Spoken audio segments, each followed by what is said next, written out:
plairait plus aux apothicaires et pourtant... La liqueur de vie qui allait combattre la débilité humaine, seule cause réelle de tous les maux. Mais où as-tu déniché tout ça? L'acharnement. Beaucoup de travail. Christophe Mariagne croit dur comme fer aux potions d'un certain Angelo Mariagne, l'inventeur du vin à la coca qui allait inspirer le Coca-Cola. Je peux dire que j'ai saoulé tout le monde avant l'heure. Entre Christophe et Angelo, aucune parenté, mais une histoire très forte qui s'est réveillée 100 ans après la mort d'Angelo Mariagne. Ça a été avant tout un médicament. Je crois qu'il faut que ce soit pas un apéritif ni un vin, c'est un produit un peu à part entière. Il a relancé le vin Mariagne à base de coca. Au début, c'était une gageure, mais aujourd'hui, c'est une entreprise. Le maréchal Pétain qui dit que si le vin Mariagne n'avait pas existé, la France n'aurait jamais gagné la guerre. Et là, je vois que Angelo Mariagne est le premier à avoir inventé la première boisson à la coca, et il a inspiré les inventeurs. La fameuse boisson. Pour trouver des livres sur Angelo Mariagne et sa potion miracle, on peut aller à la bibliothèque. Ce chimiste, né à Pero Caseveggi en 1838, a lancé un vin tonique agrémenté de feuilles de coca qui a fait le tour du monde. Et un certain John Pemberton s'en est inspiré pour créer en 1886 le Coca-Cola. Tombé sur cette histoire un peu par hasard, Christophe Mariagne a décidé de relancer l'aventure. Bonjour Christophe. Oh, Sandrine. Je t'attendais dans la Tu vas bibliothèque. bien? Assis-toi, je t'en prie. Tu as trouvé Ça des va merveilles? Eh bien, écoute, c'est ce que j'étais en train de regarder, justement. C'était un romancier qui nous dit, si le Gaga avait bu du vin Mariagne, au lieu d'être le Gaga, il serait le dernier gigolo, de par le vin de soleil et d'amour. Avec le soleil qu'on a, je trouvais que c'était très intéressant. Alors il faut que tu m'expliques Christophe, ce rendez-vous ici, devant le musée Fesch, la bibliothèque et ses ouvrages. Ce n'est pas un hasard. Ah. C'est tout simplement pour la bonne raison qu'il faut savoir que Angelo Mariagne avait fait 14 tomes, 14 albums, Oui. où on retrouve dans chaque album 65 portraits de figures contemporaines, des personnalités de l'époque qui vantaient le vin Mariagne.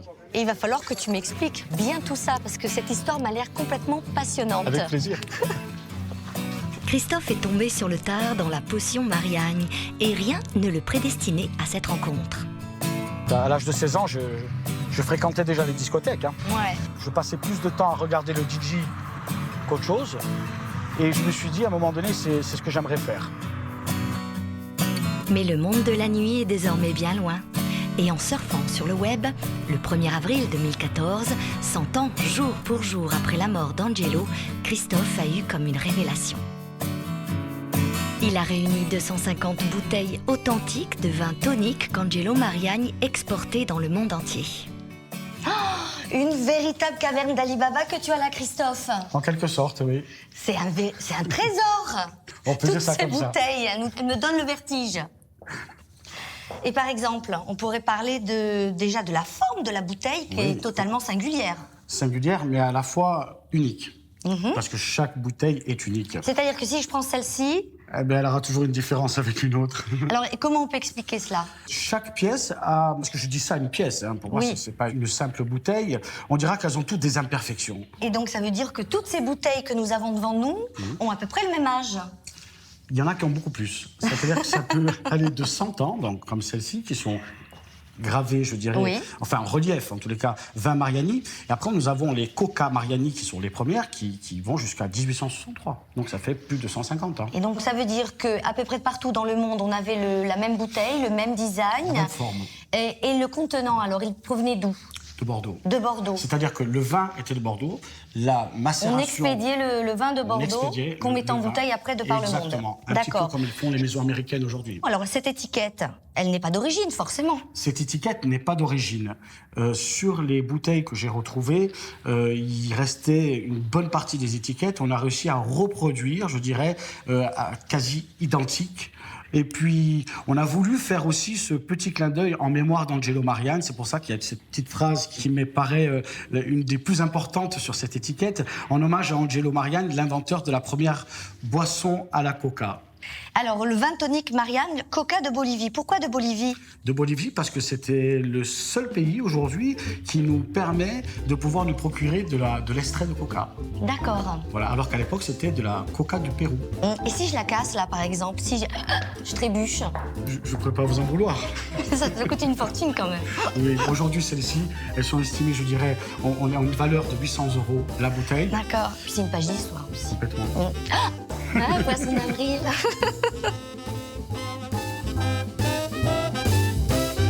En mars 2014, exactement, la saison reprend et j'ai eu une idée toute simple de vouloir faire la cuvée Casa Corte, comme chaque restaurant a une étiquette avec marqué le nom de son restaurant sur une bouteille de vin. Et je me dis, plutôt que de faire la bouteille avec marqué Casa Corte, je me dis, mais pourquoi pas mettre sur l'étiquette vin Marianne ou réserve Marianne. Et de là, par guide conscience, je vais sur mon téléphone et là, je commence à tomber sur l'histoire d'Angelo Marianne qui a inventé le vin Marianne, qui était un pharmacien né à Pero Casevich. Et il fait un vin avec de la feuille de coca. Et ce vin-là est reconnu par Émile Zola, le pape Léon qui porte toujours une petite fiole de vin Marianne sur lui. Les 3 papes, dont le pape Pie, le pape Benoît, ont décerné des médailles d'or massifs pour les bienfaits du vin Marianne.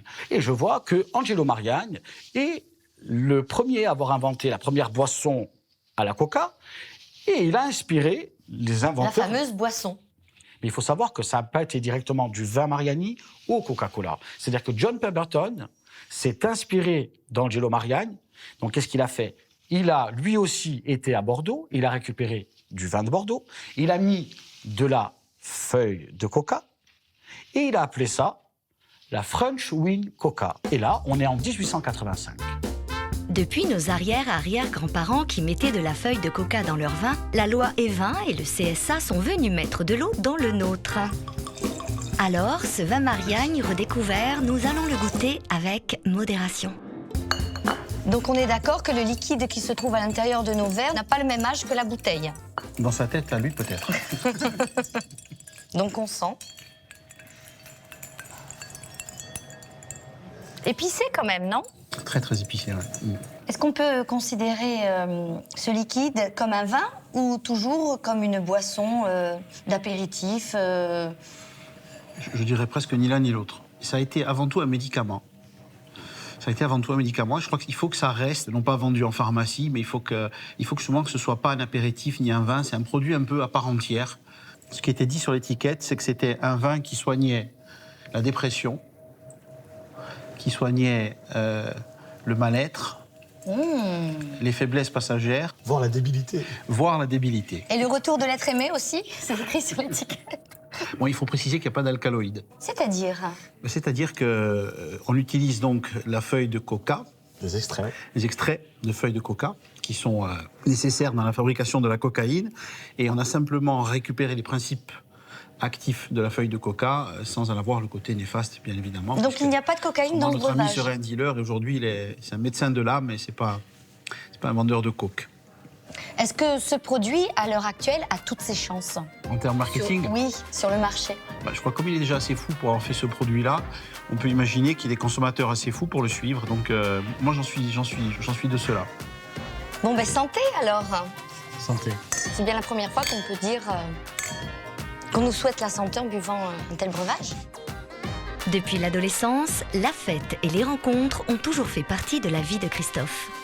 J'ai eu très tôt l'envie de vouloir commencer à travailler, de connaître un petit peu ce que c'était la vie, je dirais, d'homme, quelque part, parce que je voulais faire l'homme, mais il fallait assumer aussi, quelque part. Et dans le principe, c'est vrai qu'à 13 ans et demi, j'ai commencé à faire des intérimaires, je dirais, en faisant une semaine école, une semaine travail, et ça m'a permis de découvrir le monde du travail. Et là, j'ai commencé à faire serveur. Donc j'ai travaillé, c'était aux alentours des années 93, j'ai travaillé au restaurant Le Lido, qui était un restaurant qui faisait aussi des soirées à thème le vendredi soir et le samedi soir, aussi que c'était rétro. Et j'ai commencé à travailler en discothèque, j'avais à peine 15 ans et demi. J'avais même pas l'âge, mais j'avais déjà la barbe. Et on pensait que j'avais déjà 18, 19 ans. Et puis, vu mes fréquentations... Et puis tu t'es senti fort, du coup, à ce moment-là. Ben, quelque part, ça donne un petit peu d'assurance. Et il est vrai que quand en plus on est reconnu par rapport à un métier, je dirais, qui est de vouloir faire danser les gens, parce que quand Quand les gens sortent, en général, ils ne sont pas forcément dans un bon état d'esprit. On sort parce qu'on en a besoin, on ressent le besoin de sortir.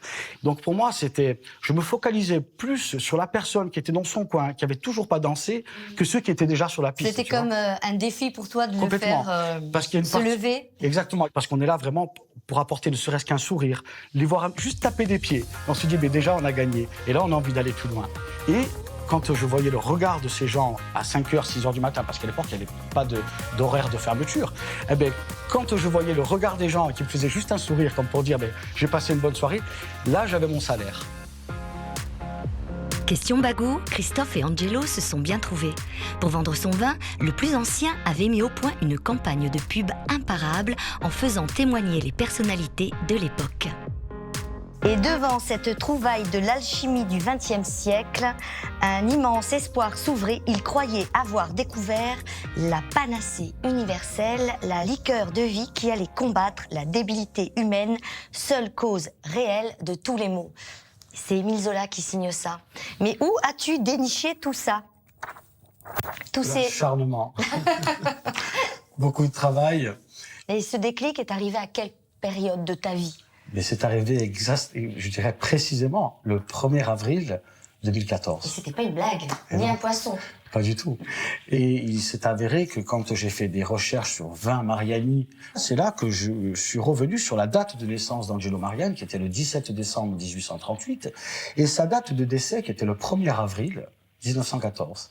Et bizarrement, il est 23h32 à ma montre, et je me rends compte que Angelo Mariani est mort 100 ans, jour pour jour, à ce moment-là. Ah, c'est une terrible coïncidence pour toi. C'est un signe. Et de là, ces signes ne m'ont plus jamais quitté. Ta quête a démarré totalement. Et donc tu as été, donc de par le monde également, toujours sur le net, j'imagine, trouver ces albums Mariani. Il en existe combien? 14. 14 albums qui recèlent de petits trésors d'écriture, puisque chaque personne qui ont à un moment donné goûté ce breuvage ont voulu écrire et témoigner. Donc du coup, il y a eu Émile Zola. Pour toi, tu as trouvé quoi? On a par exemple le pape Benoît, qui a décerné une médaille d'or lui aussi. Il y a aussi le président McKinley, qui donne des reconnaissances et qui dit qu'il a été même soigné du cancer de la gorge grâce au vin Mariani. On a aussi Félix Faure. On a aussi des grands artistes, on a des inventeurs. Ah, moi, je ne sais pas, je ne sais pas qui est cette dame, mais j'adore ce qu'elle dit. Elle dit le coca marianique, bouillon magique, qui fait la nique à tout tonique. Ça, c'est magnifique. Des enfants illustres, la Corse en a eu beaucoup. Poussés par le besoin d'échapper à leurs conditions modestes, aventuriers et inventeurs de génie sont partis chercher fortune en repoussant les frontières et leurs limites.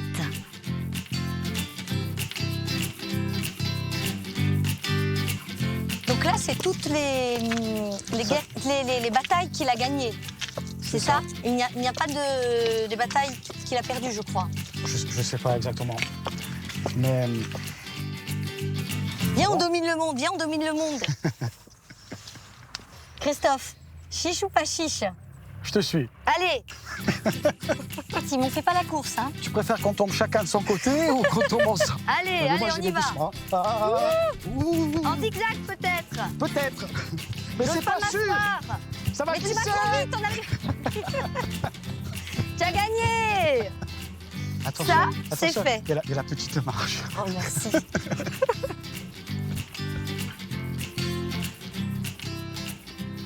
Ici, nous nous trouvons donc dans un endroit en hommage à un grand homme, mais en Corse, on en a quand même pas mal des hommes d'illustres personnages.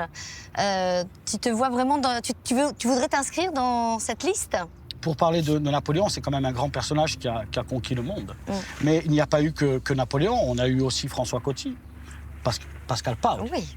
Tous ces grands hommes, aujourd'hui, ont vraiment laissé une empreinte. Et aujourd'hui, ils ont tous un édifice qui porte leur nom. Et on remarquera que Angelo Mariani, encore aujourd'hui, n'a pas cette reconnaissance. penses qu'à un moment donné, il est passé dans les oubliettes Je pense qu'il y a eu... on a sauté une étape, quelque part. Et je me dis que c'est ce qui m'amène encore plus aujourd'hui à vouloir faire reconnaître ce personnage. Moi, je vais t'emmener là où j'avais l'habitude de venir et m'amuser avec mes cousins. Avec plaisir.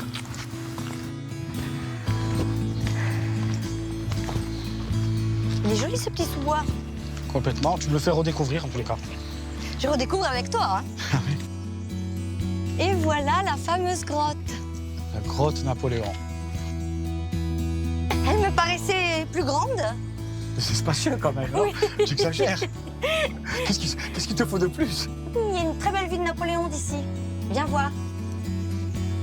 Mais c'est toujours le même. Hein. Ouais. Il va pas changer.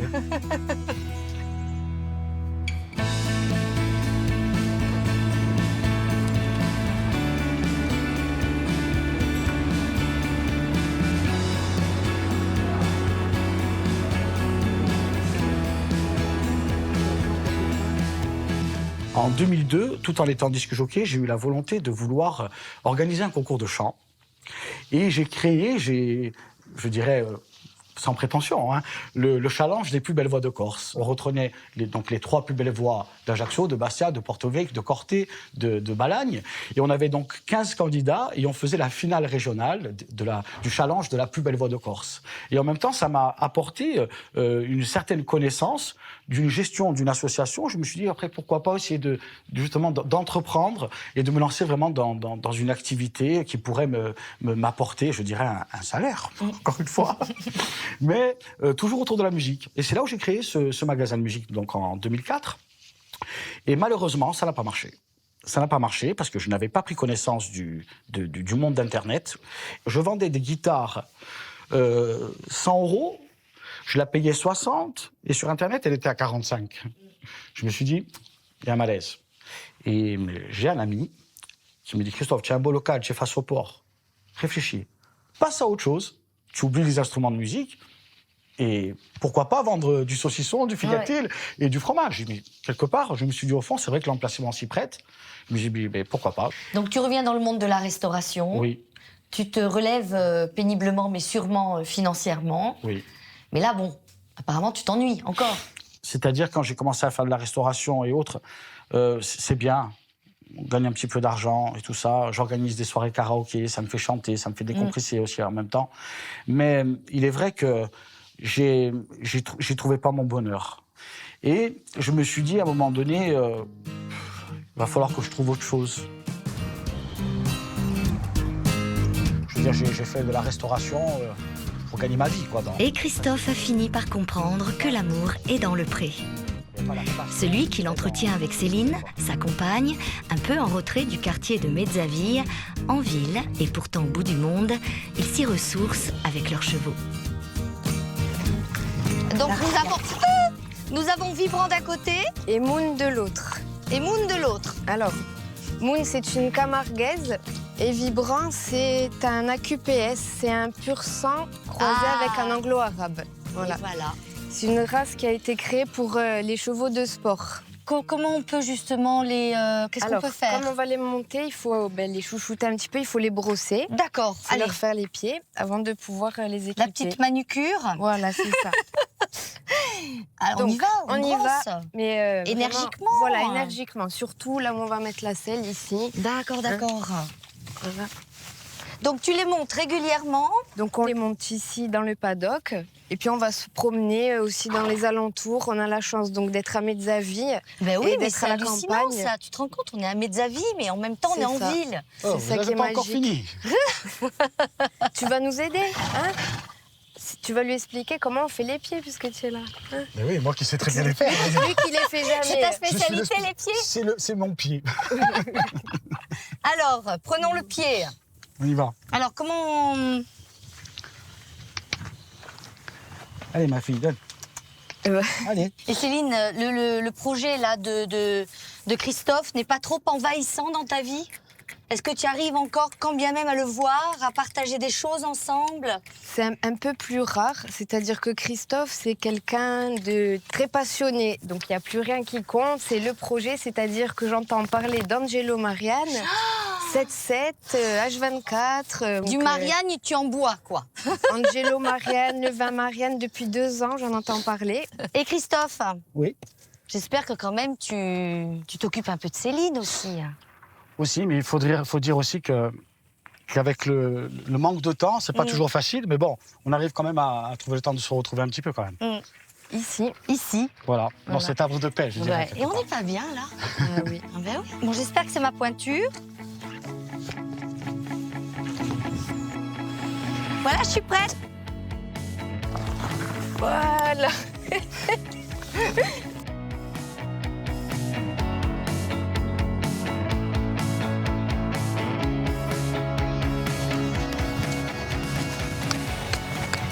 Allez, Mais moi, j'ai pas la même classe que toi. tu veux galoper? Non, non, non, pas le galop. Là, j'ai trop peur. Ça va? Oui, ça va.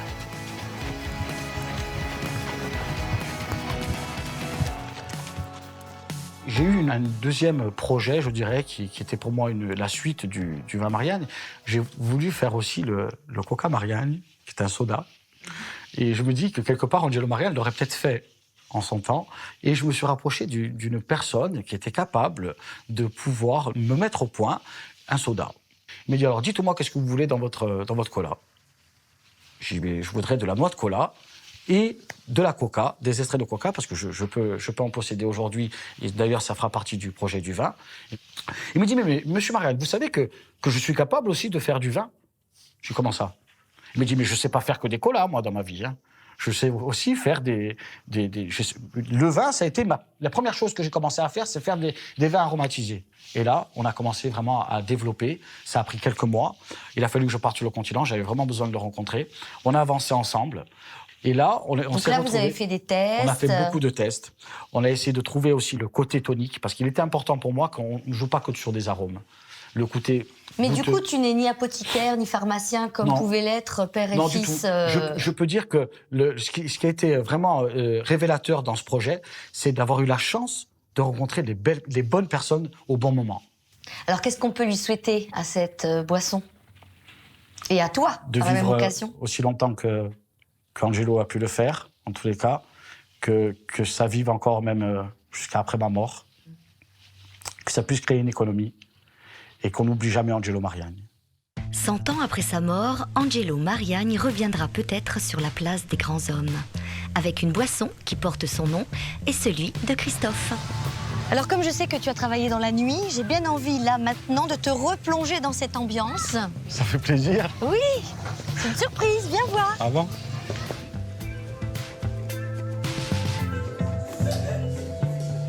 Là, nous sommes complètement dans ton élément, là. On peut dire ça comme ça. Oui. Tu avais l'habitude de servir en salle, d'être derrière le comptoir. Non, moi, j'étais plutôt derrière les platines. Ah, t'étais plutôt derrière Mais les je passais platines. derrière le comptoir pour me servir aussi. Ah, et donc tu faisais des cocktails? Pas vraiment. Pas vraiment? Non, Eh bien, mais tu vas m'apprendre. Hein. non, mais on va le faire ensemble, si tu veux bien. Qu'est-ce qu'on buvait à l'époque? Ce Bobino. Un sbobino. Alors, le sbobino, nous avons besoin de glaçons, forcément. Regarde bien parce que je vais pas le refaire deux fois, hein. Mais tu as déjà fait ça. Toute ma vie. On va mettre un peu de jus d'orange. Cocktail. Et il nous faut bien évidemment l'ingrédient primordial, la grenadine. J'ai rêvé de faire ça toute ma vie, tu le Tu l'as sais. déjà fait, c'est pas possible.